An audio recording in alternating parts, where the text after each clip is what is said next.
E a palavra do Senhor diz assim: estando ele assentado no Monte das Oliveiras, chegaram-se a ele os seus discípulos em particular, dizendo: dize-nos quando serão essas coisas, e qual será o sinal da tua vinda e do fim do mundo.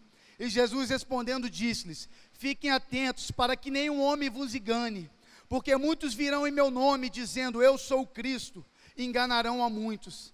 E ouvireis de guerras e de rumores de guerras. Olhai para que não vos perturbeis, pois todas essas coisas devem acontecer, mas ainda não é o fim.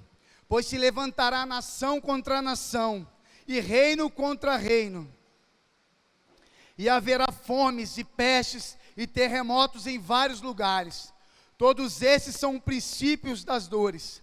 Então vos hão de entregar para seres atormentados, e vos matarão, e sereis odiados de todas as nações por causa do meu nome.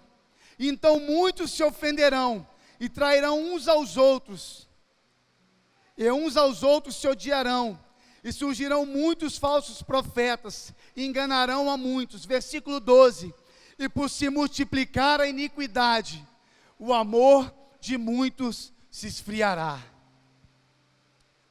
Eu quis ler esses versículos anteriores para que nós pudéssemos ter uma noção dos dias que nós estamos vivendo, para chamar a sua atenção sobre a realidade que nós vivemos nos dias de hoje, porque essa não é uma história como a história da Cinderela, da Branca de Neve, que nós contamos para os nossos filhos quando vamos. Não, essa é a história real dos dias que antecedem e precedem a vinda do Senhor, do nosso Salvador. E se nós nos atentarmos, se nós estivermos atentos, sensíveis ao que o Espírito de Deus está falando, nós vamos enxergar, nós vamos entender que esses dias eles estão aqui à nossa porta. E a Bíblia vai dizer que por causa da multiplicação da iniquidade, ou seja, por aceitação do pecado, da institucionalização do pecado na terra, o amor de muitos se esfriará. O que está acontecendo? Estão tentando inserir o pecado, banalizando como algo normal na nossa vida, no nosso dia a dia. E por conta disso, de receberem isso nos seus corações, o amor de muitas pessoas tem esfriado. E eu pedi, Senhor, me dar um nome para eu botar me dá um tema para eu botar nessa pregação. Senhor, me dá um tema para eu botar nessa pregação. E eu busquei no Senhor, e o Senhor trouxe ao meu coração. E eu quero dar um tema para essa pregação.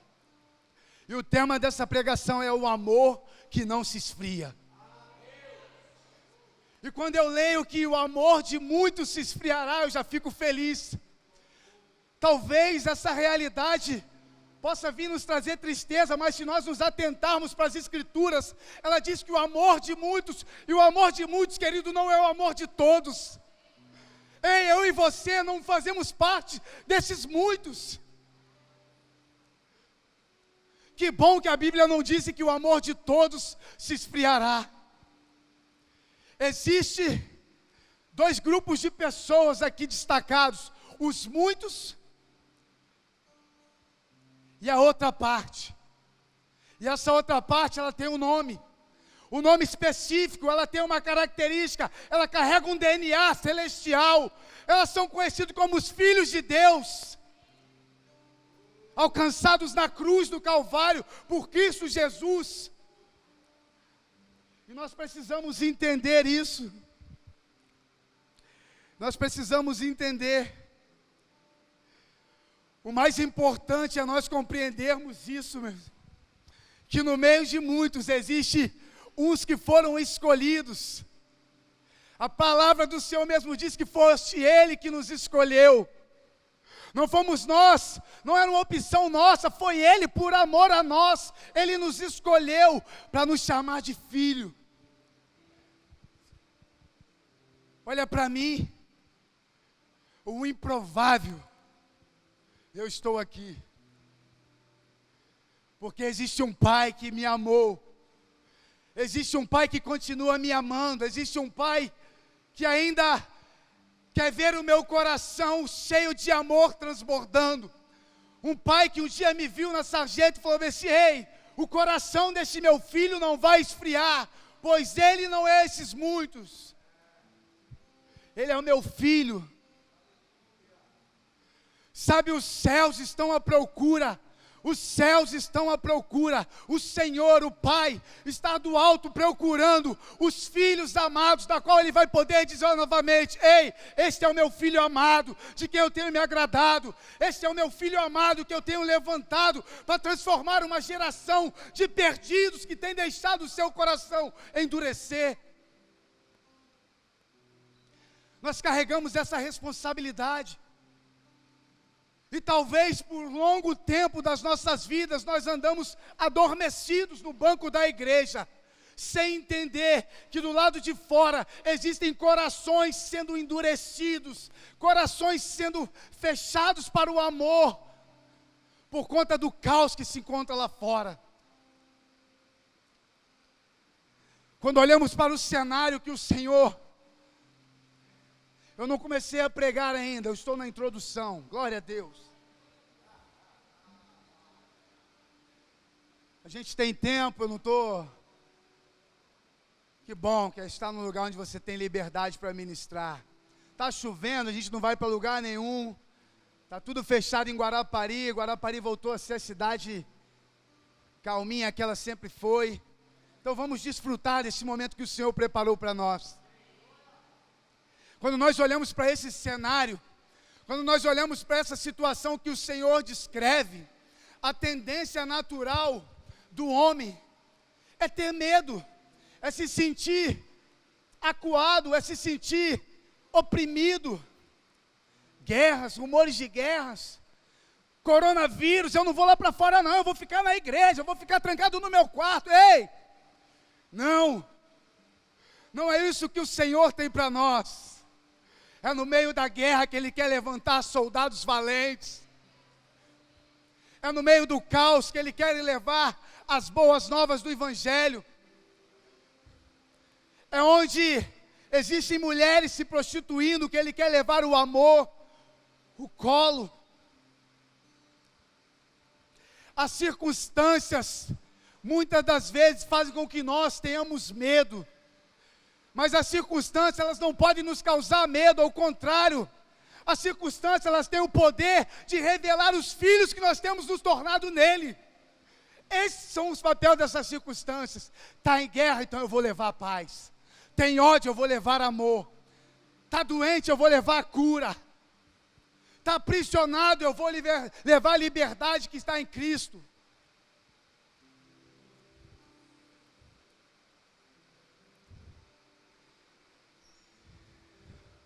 Nós precisamos entender que esses momentos de crise que nós estamos vivendo, eles são preparados pelo Senhor para que se manifeste, para que haja a manifestação dos filhos de Deus aqui na terra.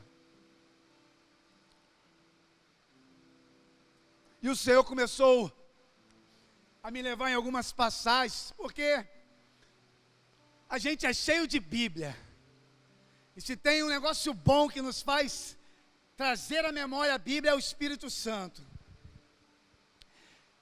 E aí eu comecei a perguntar: Senhor, nos últimos dias o coração de muitos se esfriará. E o Senhor me levou lá em Atos 2, no versículo 17, que diz assim, uma profecia de Joel. E o Senhor me levou lá nos últimos dias, os corações frios, o amor de muitos esfriando, mas nos últimos dias há um contraste com os corações esfriando.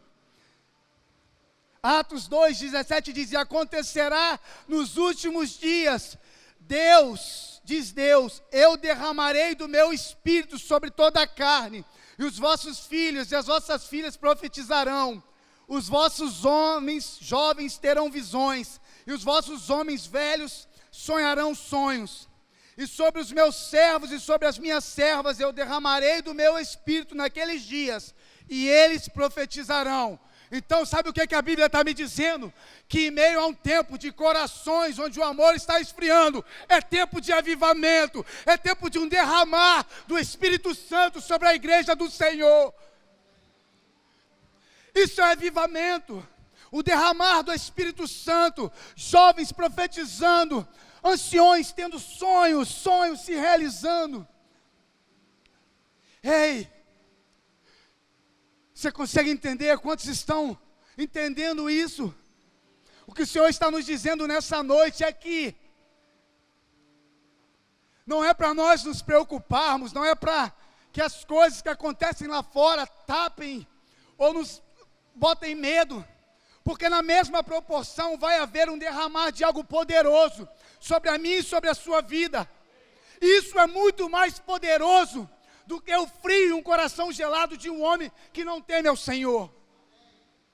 Um coração avivado, um coração em chamas, ele é capaz de derreter o gelo do coração do homem e incendiar. Pega um homem cheio do Espírito Santo, queimando por Jesus, e coloca ele no meio de homens pecadores, e você vai ver o que vai acontecer.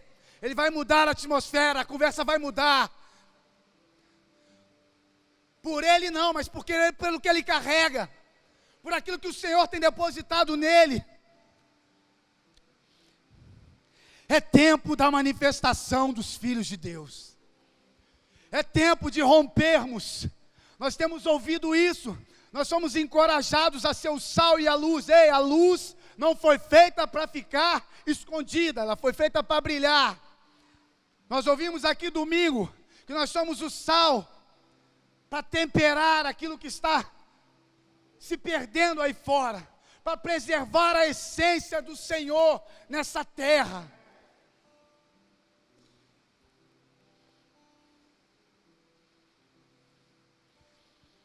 Romanos capítulo 8, 18 e 21 diz assim: porque eu considero que os sofrimentos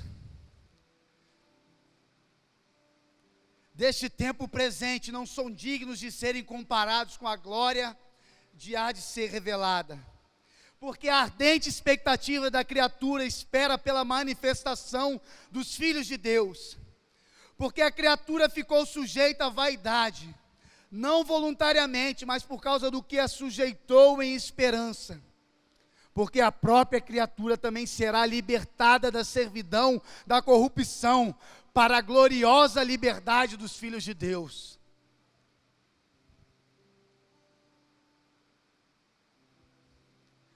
Paulo nos descreve três coisas em relação ao Evangelho e aos filhos de Deus, nesse trecho. Três coisas bem claras. A primeira é que haverá sofrimento. E se alguém te chamou para seguir Jesus, para viver um mar de rosas, te enganou. Ela precisa se converter primeiro. A Bíblia é categórica em dizer que o reino dos céus é conquistado à força. É com lágrimas, é com o joelho dobrado, é com oração, é com Bíblia, é com jejum. É matando a sua carne para que dê lugar ao Espírito.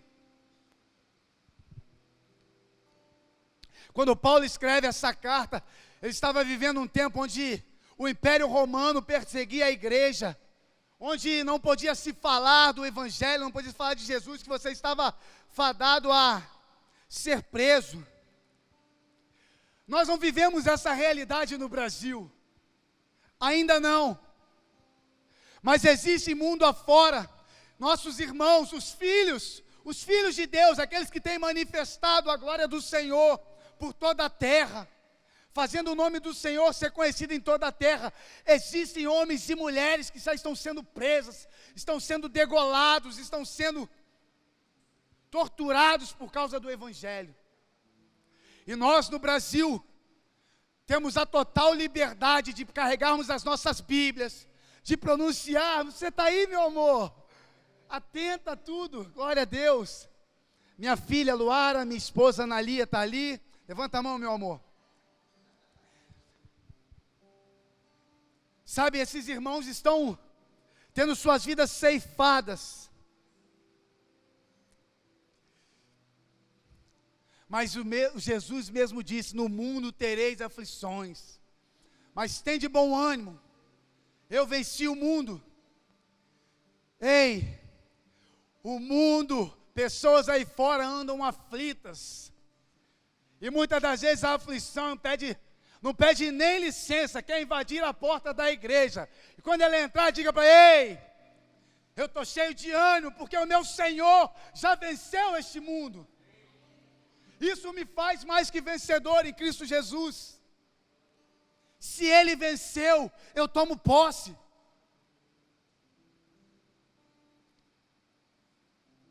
E isso você não encontra na prateleira do supermercado. Isso é fé, isso é entendimento. Isso é ter convicção do Senhor quem você serve, do Senhor que te resgatou. Os filhos de Deus, ser um filho de Deus, não vai te isentar de ter dias maus. Não tem nenhum lugar na Bíblia, se tiver, me corrijam, que diz que quando você aceita e reconhece o Senhor Jesus como o Senhor e Salvador, todos os dias da sua vida vão ser bons. Pelo contrário, era muito fácil quando eu já estava na mão do inimigo, porque eu já estava lá. Agora quando eu estou do outro lado, o plano do inimigo é me derrubar, é me fazer cair. Então é uma guerra. É uma guerra. Haverá sofrimento durante a manifestação dos filhos de Deus. Nós vamos sofrer para manifestar quem verdadeiramente nós somos em Cristo Jesus. Quantos estão aqui dispostos verdadeiramente a sofrer pela causa do Evangelho? Quantos verdadeiramente estão dispostos a entregar a sua vida por Jesus, como Ele fez por nós? Meus irmãos, cuidado com o que você vai responder. Eu não estou aqui querendo te intimidar, longe de mim isso. Eu estou querendo te trazer a realidade do que nós vamos enfrentar. Dias piores do que nós vivemos se aproximam. E o Senhor espera a manifestação dos seus filhos, de uma igreja forte, de uma igreja unida, de uma igreja sem divisão, de um corpo forte. Segunda coisa que Paulo descreve é que há uma glória a ser revelada. A glória de Paulo, não. A minha glória, não. Mas a glória de Deus. A glória de Deus. A glória de Deus é a sua presença manifesta ao homem. No Antigo Testamento nós vemos isso acontecer na sarça ardente. Nós vimos como o Senhor aparece ao profeta. E no Novo Testamento nós vemos o próprio Cristo manifestando a glória de Deus encarnada.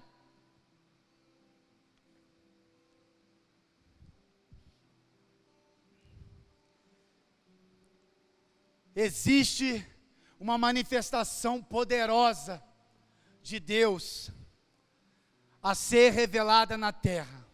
Obrigado, Vaguinho. Existe uma manifestação poderosa do Senhor que precisa ser revelada. E ela não vai se revelar aqui dentro, meu irmão. Ela não vai se revelar aqui dentro. Talvez aqui dentro, talvez não tenho certeza, porque é isso que eu escuto desde quando eu cheguei aqui neste lugar. O Senhor preparou este lugar para equipar os santos. E equipamento fala de algo que você vai vestir. Equipamento fala de algo, eu no meu trabalho eu uso cinto, capacete, bota cano longo.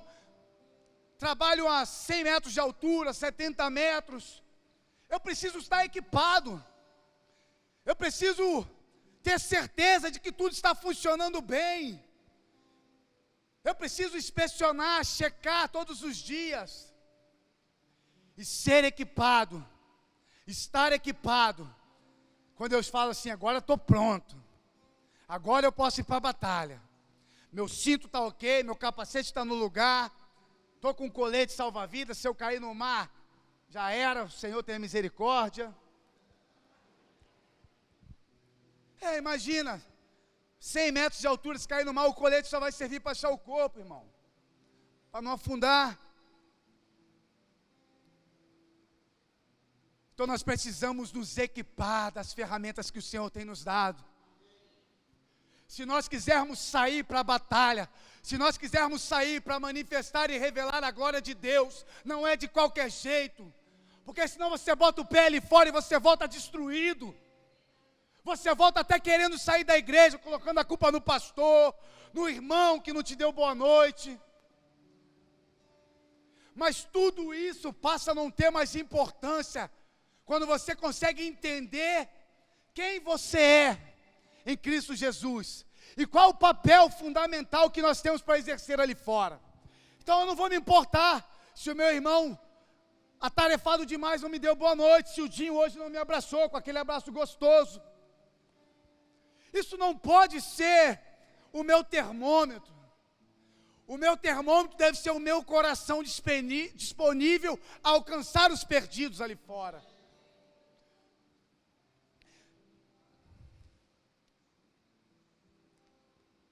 Deus espera que seja revelado através dos seus filhos, da igreja. A palavra diz, há uma glória a ser revelada. Precisa ser revelado. O que é revelar? É trazer, é mostrar, é fazer aparecer, porque o que não está revelado está oculto.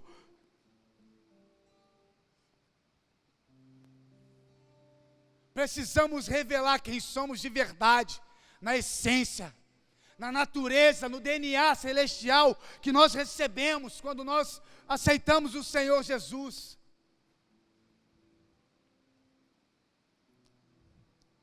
Há uma expectativa, a terceira coisa, haverá um sofrimento durante a manifestação da glória. Há uma glória a ser revelada, mas há uma expectativa de uma geração. Isso deve mexer conosco. Existe uma geração de pessoas aí fora, esperando,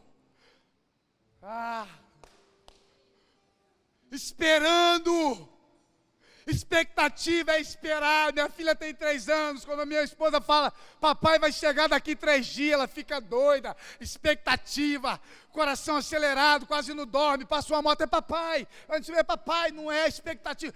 Sabe o que a Bíblia está dizendo? Que há pessoas aí fora morrendo na expectativa de ver um filho de Deus liberar algo poderoso que nós carregamos sobre a vida dela. E nós não podemos ser negligentes com esse papel que foi nos dado. Não. Existe essa expectativa da terra, mas eu acredito que há uma expectativa tremenda do céu sobre essa manifestação. Eu fico imaginando o Senhor assistindo ao culto que nós prestamos a Ele aqui domingo após domingo. Esta casa cheia, o louvor fluindo, a adoração, a palavra poderosa. Aí Ele deve falar assim, agora vai. Amanhã, segunda-feira, eles vão manifestar a minha glória na faculdade, no trabalho.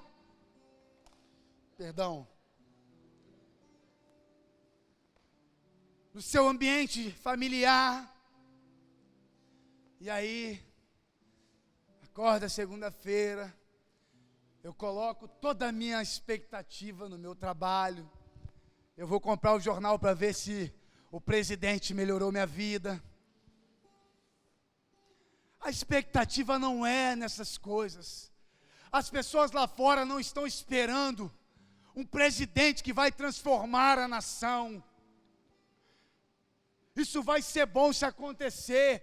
Não está esperando um governo que vai melhorar ou baixar os impostos, não. Está esperando um rei que vai vir. Está esperando um Senhor que vai vir colocar todas as coisas em ordem. E talvez elas ainda andam perdidas, sem direção, porque não viram em nós. Ou nós não manifestamos e mostramos para eles, é por aqui.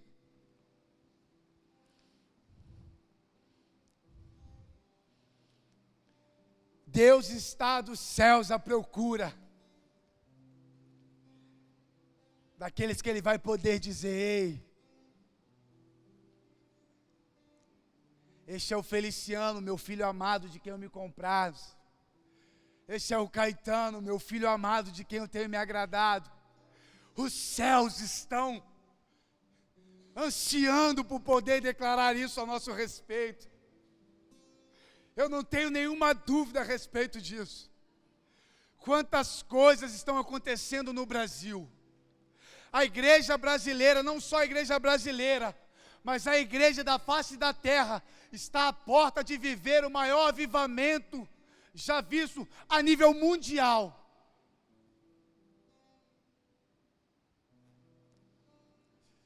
Isso vai acontecer, meu irmão. Existem dois tipos de gerações. Uma geração que está aí fora perdida, caída, com seu coração endurecido. E essa geração é a geração que se deixou levar pelas circunstâncias ao seu redor. Essa geração é a que está aí com o seu coração sem o amor, com o amor esfriando no seu coração, que se entregou, que deixou com que a multiplicação do pecado fosse o termômetro para as suas vidas.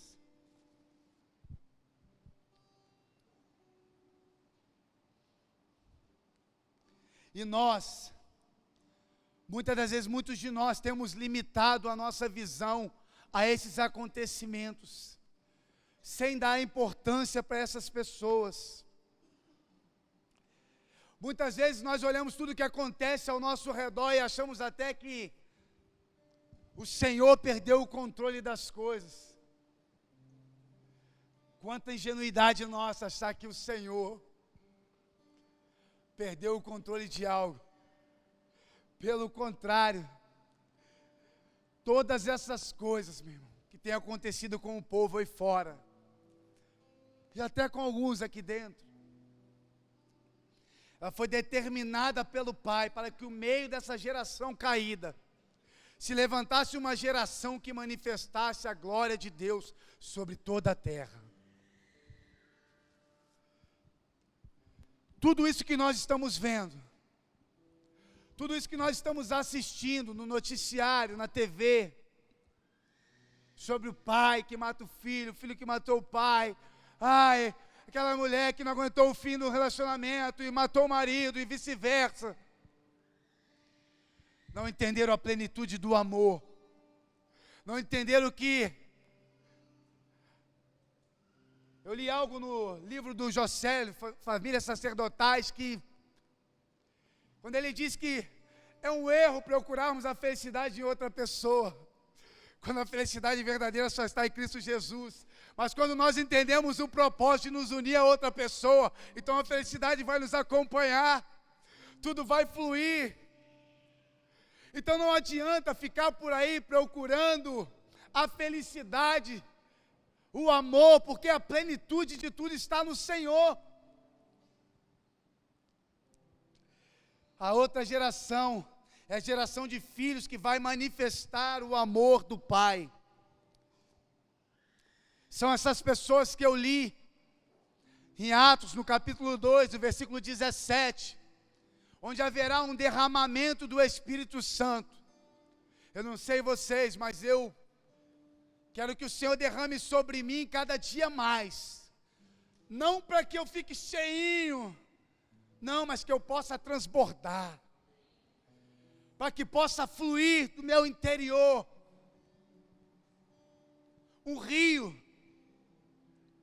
que vai transformar as pessoas ao meu redor, que vai transformar a minha família, a minha parentela. Mas nós, aqueles que vamos manifestar essa glória, precisamos de parar de olhar para os perdidos com um olhar de lamentação, com um olhar de desprezo.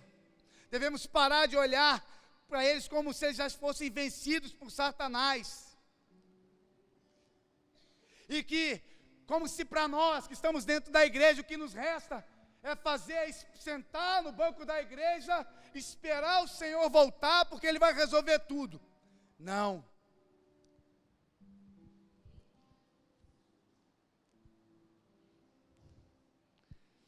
Não, nós precisamos e temos que nos posicionar como os filhos de Deus, como agentes transformadores deste mundo aí fora.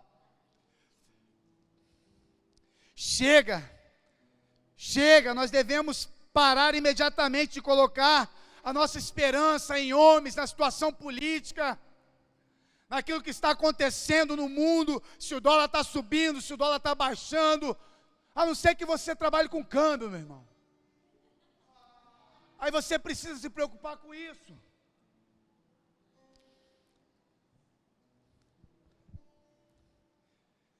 Há um grito dos céus para que os filhos de Deus se revelem nesses dias.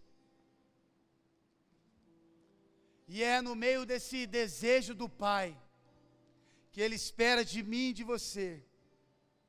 No meio dessa geração caída, a resposta para essa geração está nas mãos da igreja. A resposta para aquilo que nós estamos vendo aí fora está nas minhas mãos, nas suas mãos. Quem aqui é a igreja? Levanta a mão. Então é nossa responsabilidade. Se você levantou a mão sem querer ou querendo, você acabou de assumir essa responsabilidade comigo. É responsabilidade da igreja, sabe por quê, meu irmão? Aonde a igreja não chega, quem chega é as trevas. Aonde os filhos da luz não chegam, quem aparece são os filhos das trevas.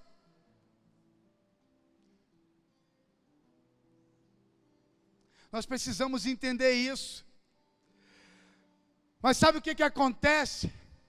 Durante muitos anos, eu estou há poucos anos na fé, 8 anos para ser mais preciso. Sou um bebezinho, e eu vou desenvolver, mano. Pastor João falou, cara, precisamos desenvolver a sua vida. Eu falei, amém. Precisamos muito, vamos correr, não há tempo a perder. Conto com você. Mas durante muito tempo, e eu falo por mim mesmo, sem medo nenhum, durante muito tempo, a religião ou a religiosidade, ela tem dito para mim e para você que o nosso lugar é um lugar de separação, que eu preciso, ser santo, e que o lugar de santidade é me separar dentro da igreja, no meu quarto. A religião tem dito para muitas pessoas que nós somos chamados para ficar aqui dentro, quando o que Jesus diz é totalmente diferente. Ele nos chama para irmos. A religião nos manda ficar, mas o Senhor nos manda ir. Ide. Porque não adianta dizer para um jovem, ei, fica no seu quarto, não vai para lugar nenhum, porque dentro do quarto pode ter coisa muito pior do que lá fora. Num clique é capaz de aparecer vários demônios dentro daquele quarto e aterrorizar a vida. Mas quando eu me encho, mas quando eu me carrego daquilo que o Senhor tem dado para mim, então o mundo não me assombra. Então a religiosidade não pode mais dizer para mim que eu preciso ficar aqui dentro. Se tem um lugar que não vai fazer com que nós transformemos o mundo lá fora, é ficar de domingo a domingo sentados nessas cadeiras. Vai transformar a sua vida. E se transformar. Então, meu irmão, de domingo a domingo, dentro da igreja não é o que vai transformar o mundo lá fora. Vai te equipar, vai te preparar, para que você possa sair por ali com todas as armas que você precisa. Sabe por quê? Jesus não disse que era para nós ficarmos na igreja trancadinho, não. Olha o que o Senhor diz em João 17, 15 e 17, diz assim, ele diz ao Pai: não peço que os tires do mundo, mas que os livre do mal. Não são do mundo, como eu do mundo não sou. Santifica-os na tua verdade, a tua palavra é a verdade. Então sabe o que eu entendo quando eu leio isso? Sabe o que eu entendo? Que nós somos criados para estar lá fora. E que o que vai me santificar não é estar aqui dentro somente, é a palavra do Senhor. Santifica-os na tua verdade, a tua palavra é a verdade. É a verdade do Senhor quem nos santifica. É a palavra, é o desejo de nos apaixonarmos por essa palavra. Porque quanto mais eu me apaixono por essa palavra, menos o meu coração se apaixona pelas coisas do mundo lá fora. Quanto mais eu tenho desejo pelas coisas que estão escritas aqui, menos desejo eu tenho das coisas do mundo lá de fora. Quanto mais eu entendo quem eu sou, está escrito aqui, menos eu aceito o que o mundo diz que eu sou lá fora.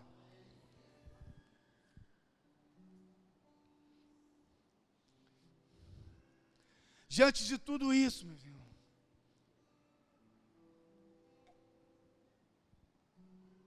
diante de toda essa realidade, tudo aquilo que o Senhor está nos expondo aqui nesta noite, de tudo aquilo que o Senhor trouxe ao meu coração, fica uma pergunta para mim e para você nessa noite: como eu e você vamos responder?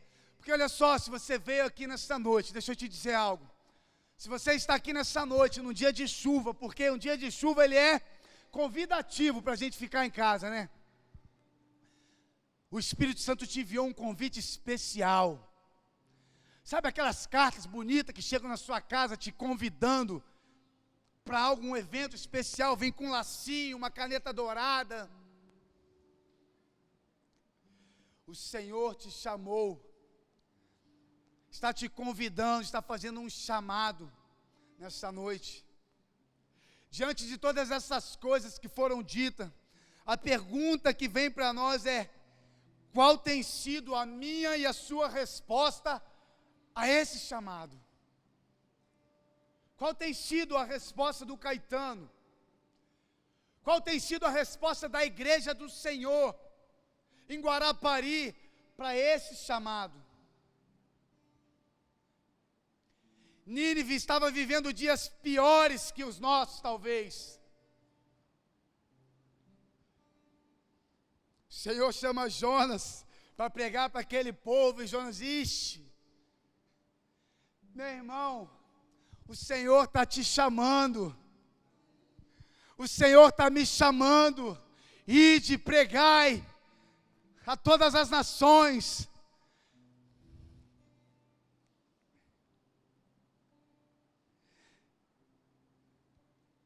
Jonas não achava que aquele povo merecia o perdão do Senhor, e por isso ele quis abandonar a missão.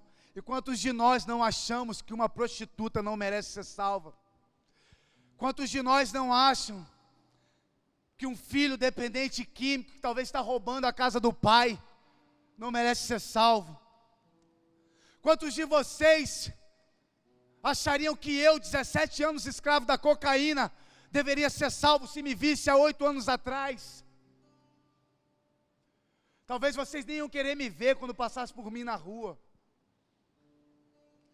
Mas alguém aceitou o chamado e veio falar desse amor para mim. Meu coração estava frio, meu coração estava duro, meu coração não queria nem saber do Senhor. Mas um dia, uma mulher, uma serva do Senhor, interveio lá nas regiões celestiais. Ela ligou a minha vida e a vida da minha esposa aos céus. E daquele dia para cá, a nossa vida mudou. Não é um mar de rosa.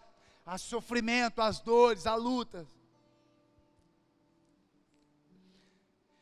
Quantas vezes nós fugimos de levar a libertação, de manifestarmos Cristo a pessoas, porque nós achamos que é pesado demais. Parece pesado, mas deixa eu te dizer algo, principalmente para você que é desta casa.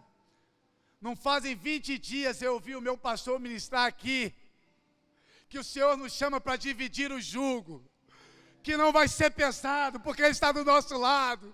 Isso tem que te encorajar, meu irmão.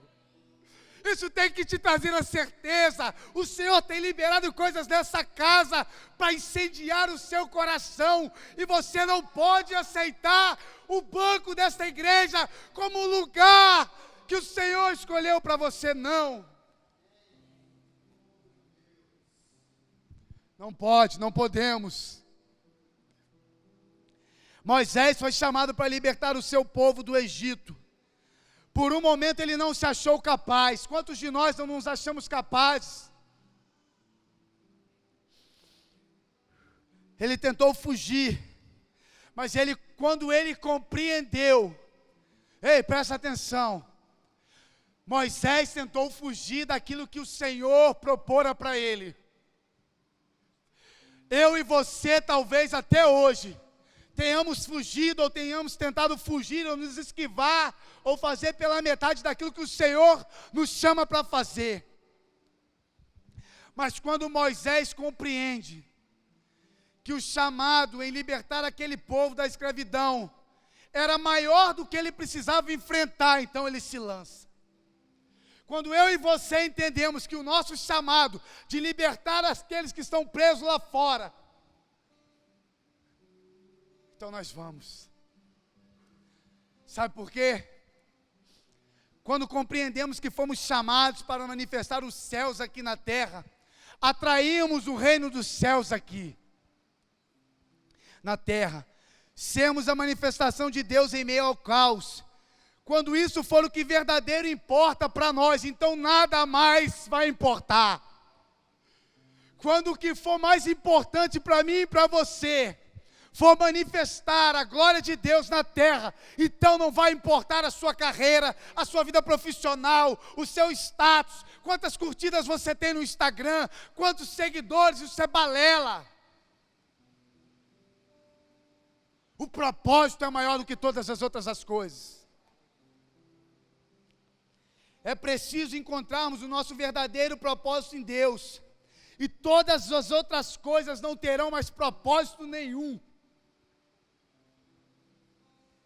Encontrar o propósito em Deus é dizer para as outras coisas, para aquele carro que você tem se matado para conquistar, você, ei, perdeu.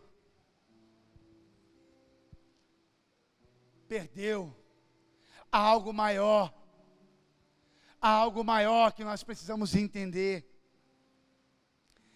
Quando compreendermos e entendermos o propósito eterno ao qual somos chamados, nada vai mais importar, a não ser cumprir o propósito eterno, estabelecido para o Pai, para cada um de nós.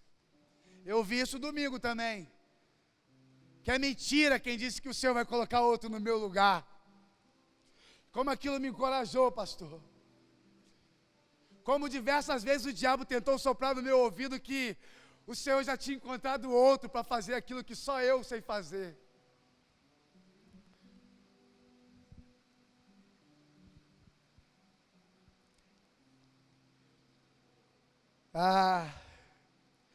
Deus, meu irmão, Ele poderia ter feito eu e você nascermos em qualquer outra geração.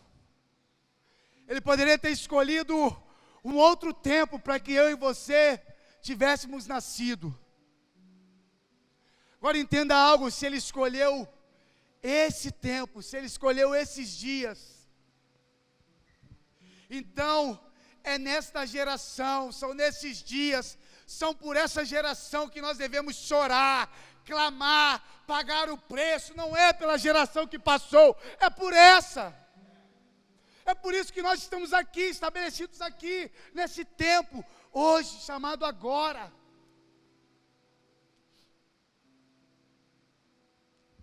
Eu estou terminando, meu irmão. Eu estou terminando.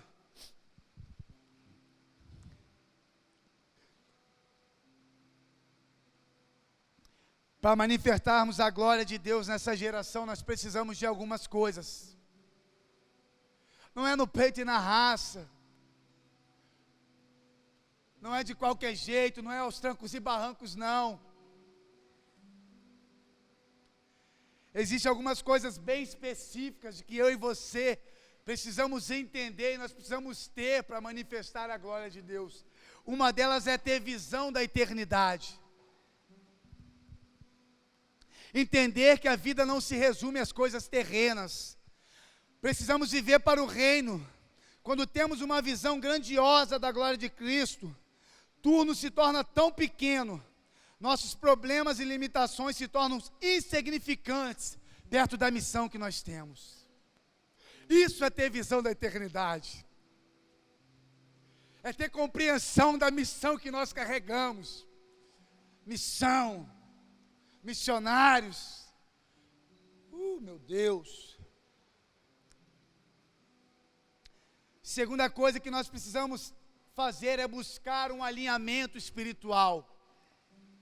Ter uma visão da eternidade, buscar um alinhamento espiritual, ou seja, nossa vida, nosso coração, nossos sonhos, nossos planos, as nossas vontades precisam estar alinhadas à vontade de Deus, alinhados com aquilo que é eterno e não corruptível. Isso é alinhar a nossa vida com aquilo que é espiritual, com aquilo que é dos céus. Terceira coisa que nós precisamos entender e compreender, isso é o carro-chave de todas as coisas. Porque não adianta eu ter uma visão da eternidade, um alinhamento espiritual, se eu decidir me manter na zona de conforto. A terceira coisa que nós precisamos entender e compreender, que para manifestarmos a glória de Deus, nós precisamos sair da zona de conforto. As coisas que nos acomodam, nos afastam das coisas de Deus. Até mesmo as que são listas. Eu e você, eu já disse aqui, não vamos mudar e não vamos manifestar a glória de Deus lá fora, sentados aqui nessa igreja, de domingo a domingo. Não é o lugar. É o lugar de sermos abastecidos, sermos equipados. E uma coisa importante para aqueles que querem manifestar a glória de Deus, é levantar um clamor verdadeiro por essa geração. Nós não podemos olhar para essa geração com um olhar de acusação somente. Ao invés de acusar, nós precisamos levantar um clamor que atraia a presença de Deus para essa geração. É o clamor de uma igreja que compreende o seu papel. São os joelhos dobrados de uma igreja que está decidida a cumprir o propósito eterno do Senhor, de alcançar os perdidos, que vai levar a glória do Senhor. Veja bem, vai levar a glória até as pessoas.